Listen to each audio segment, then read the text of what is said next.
ಆಲ್ಕೋಹಾಲ್ನ ಮುಟ್ಟಕ್ಕೆ ಹೋಗಬೇಡಿ. ಅದೊಂದು ಫ್ಯಾಷನ್ ಆಗ್ಬಿಟ್ಟೈತಿ ಈಗ. ನಾನು ಮೊನ್ನೆ ಎಮ್ದೋರೆಗೆ ಬಂದಾಗ ಮೇಷ್ಟ್ರುಗಳು ಒಂದಿಷ್ಟು ಸಿಕ್ಕಿದ್ರು ಇಲ್ಲಿ. ಮೊನ್ನೆ ದಿವಸ ಬಂದಿದೆ ಎಮ್ದೋರೆಗೆ. ಅಂದರೆ ಎಮ್ದೋರೆ ಅಂತ ಮೊನ್ನೆ ಕಾರ್ಯಕ್ರಮಕ್ಕೆ ಬಂದಿದೆ ಯಾವುದೋ ಒಂದು. ಅವಾಗ ಹೇಳ್ತಾರೆ SSLC ಮಕ್ಕಳು ಕುಡಿದು ಬರ್ತಾರೆ ಅಂತ. ಇದಕ್ಕಿನ್ನ ಕೆಟ್ಟ ವಾರ್ತೆ ಬೇಕಾ? ನಾವೆಲ್ಲಿದ್ದೀವಿ? ಯಾವ ಮಟ್ಟಕ್ಕೆ ಹೋಗ್ತಾ ಇದ್ದೀವಿ? ಈಗ ಒಂದು ಮಾತು ಹೇಳ್ತೀನಿ, ದಯಮಾಡಿ ಪಶುಪಾಲನೆಗೆ ಒತ್ತು ಕೊಡಿ. ಮಕ್ಕಳಿಗೆ ಹಾಲು ಕೊಡುವಂಥ ಕೆಲಸವನ್ನು ಮಾಡಿ, ಹಾಲಿನಿಂದ ಬೆಳೆಸಿ, ಬೆಣ್ಣೆಯಿಂದ ಬೆಳೆಸಿ, ಬೆಣ್ಣೆ ತಿನ್ನುವಂಥ ಕೆಲಸ ಮಾಡಿ ಅಂತಕ್ಕಂಥ ಮಾತನ್ನು ನೀವು ಅದನ್ನು ದಿನಕ್ಕೊಂದ್ಸರಿ ಕೃಷ್ಣ ನೆನೆಸ್ಕೊಳ್ಳಿ.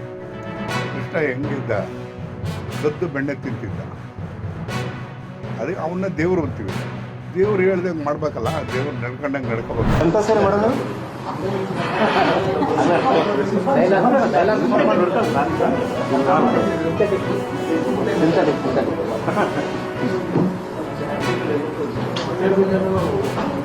ಅವರೊಂದು ಸೀರೆ ಅಂಗಡಿ ಇಡ್ತಾರ, ನಿಂಬೆಹಣ್ಣಿನ ಅಂಗಡಿಯಾ?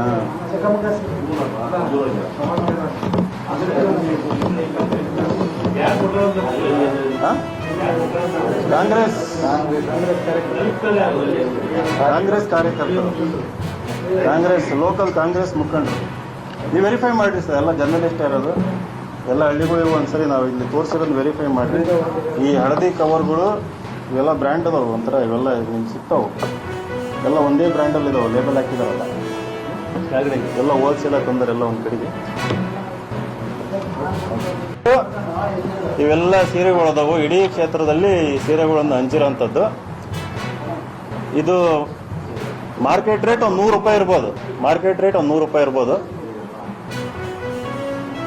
ಇದ್ರ ಜೊತೆಗೆ ಕುಕ್ಕರ್ ಹಂಚಾರಂತಾವು. ಕುಕ್ಕರ್ ಎಲ್ಲ ತರೋದು ಬೇಡ ಅಂತ ಸುಮ್ಮನೆ ನಾನು.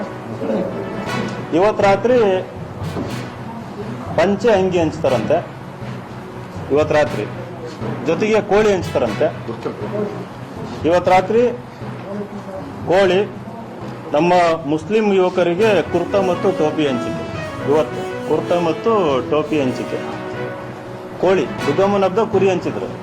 ಇಲ್ಲೆಲ್ಲ ಈ ಭಾಗದಲ್ಲಿ ಕುರಿ ಹಂಚಿದ್ರು. ಇವತ್ತು ರಾತ್ರಿ ಇಡೀ ಕ್ಷೇತ್ರದಲ್ಲಿ ಕೋಳಿಗಳು ಕೂಗ್ತವೆ. ಕೋಳಿಗಳು ಹಂಚ್ತಾರೆ. ಎಲ್ಲರಿಗೂ ಹಂಚ್ತಾರೆ, ಬರೀ ಕೆಲವೊಬ್ರಿಗೆ ಹಂಚ್ತಾರೆ ಗೊತ್ತಿಲ್ಲ. ಒಟ್ಟು ಕೋಳಿ ಅಂತ ಹೋಗ್ತಾವಂತೆ. ಆಮೇಲೆ ಆ ಕತ್ಲ ರಾತ್ರಿ ದಿನ ಹಣದ ಹೊಳೆನೇ ಹರಿಸ್ಬೇಕು ಅಂತ ಇವತ್ತು ಅವ್ರಿಗೆ